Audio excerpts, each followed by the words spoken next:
नमस्कार, Nivedita Surf recipes में तुम्हा सगळ्यांचं खूप स्वागत आहे. आज आपण बघणार आहोत भोपळ्याचं सूप, लाल भोपळ्याचं सूप. मी खरंच सांगते तुम्हाला, इतकं अमेझिंग लागतं ते आणि इतकं सूदिंग आणि छान वाटतं ना. स्पेशली असा छान पाऊस पडत असला की छान गरम गरम लाल भोपळ्याचं सूप करा, ते सूप प्या आणि त्याच्यावर तुम्हाला आता मी किती 2 प्रकारचे सँडविचेस शिकवली आहेत. मस्तपैकी सूप आणि सँडविच असा बेक करा. तर बघूया आपल्याला लाल भोपळ्याच्या सूपासाठी काय काय साहित्य लागतं. ऑब्व्हियसली सर्वात पहिलं म्हणजे आपल्याला लाल भोपळा लागणार आहे. मी 1/2 किलो लाल भोपळा घेतलाय, त्याचे तुकडे करून घेतले. एक मोठा कांदा आहे, तो असा लांब लांब कापून घेतलाय. 2 लसणाच्या पाकळ्या, त्या सुद्धा अशा लांब कापून घेतलेल्या आहेत. आणि थोडंसं 1 इंच आलं, तेही लांब कापलेलं आहे. त्याचबरोबर आपण घेतलंय 1.5 टेबलस्पून साजूक तूप. हे आपण डायरेक्ट कुकरमध्ये बनवणार आहोत, त्यामुळे कुकर गरम करत ठेवलाय. त्याच्यात आपण घालूया साजूक तूप. तापलंय तूप सुद्धा. त्याच्यात लसूण, हे सगळं लांब लांब कापलंय, त्याच्यामुळे ना ते छान मिक्स होतं सगळं. आपण आधी घातलंय लसूण. लसूण फार आपल्याला लाल करायचा नाहीये, तो थोडासा सॉटे केला ना की आपण त्याच्यामध्ये घालूया आलं.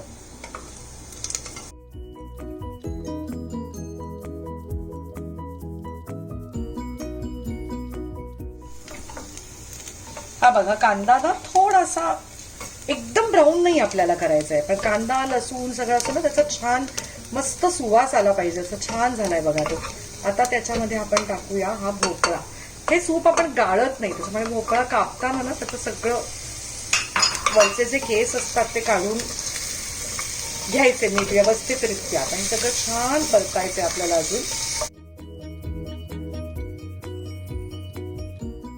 भोपळा पण छान परतला गेला पाहिजे. त्याच्यानंतर मग आपण तो कुकर बंद करून त्याच्या साधारणतः मी 4 शिट्ट्या घेते. तुम्ही बघा तुमच्या कुकरचे किती, कारण तो सगळं आपल्याला ते गाळायचं नाही, त्याच्यामध्ये ते जरा सुद्धा त्याच्यामध्ये कडकपणा राहून चालणार नाही. गाळ झाल्यावरती डायरेक्टली आपण जेव्हा ते मिक्सर बंद काढणार तेव्हा डायरेक्टली ते त्याचं आपण उकळून सूप करणार आहोत. आपण ते गाळायचं नाहीये. तो मस्त भोपळा, कांदा, लसूण बघा सगळं छान मस्त मिक्स झालंय. छान परतलं गेलंय ते. आता आपण त्याच्यामध्ये घालूया पाणी.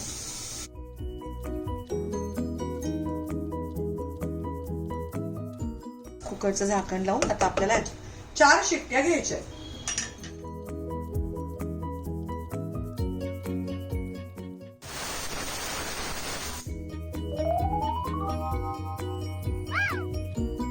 आता हे मस्त गाळ झालंय. आपण आता हे मिक्सर बंद फिरवून घेऊया.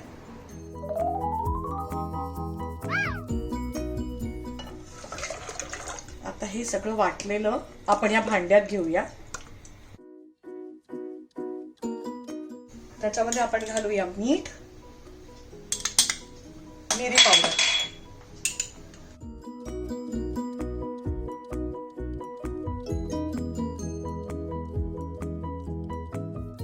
आणि याला अजून क्रीमी करण्यासाठी आपण त्याच्यात घालणार आहोत 1 कप दूध.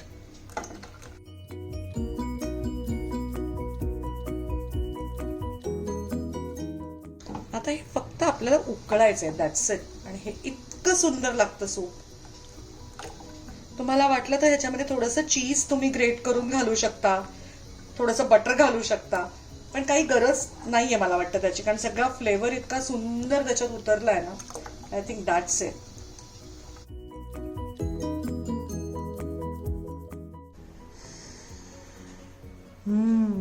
इतका सुंदर फ्लेवर आलाय ना त्या सूपाला. मी ब्रेड शिकवलेलंच आहे. छानपैकी मस्त तो ब्रेड असा रोस्ट करा, त्याला छान बटर लावा, and you can have it with soup. Pumpkin soup.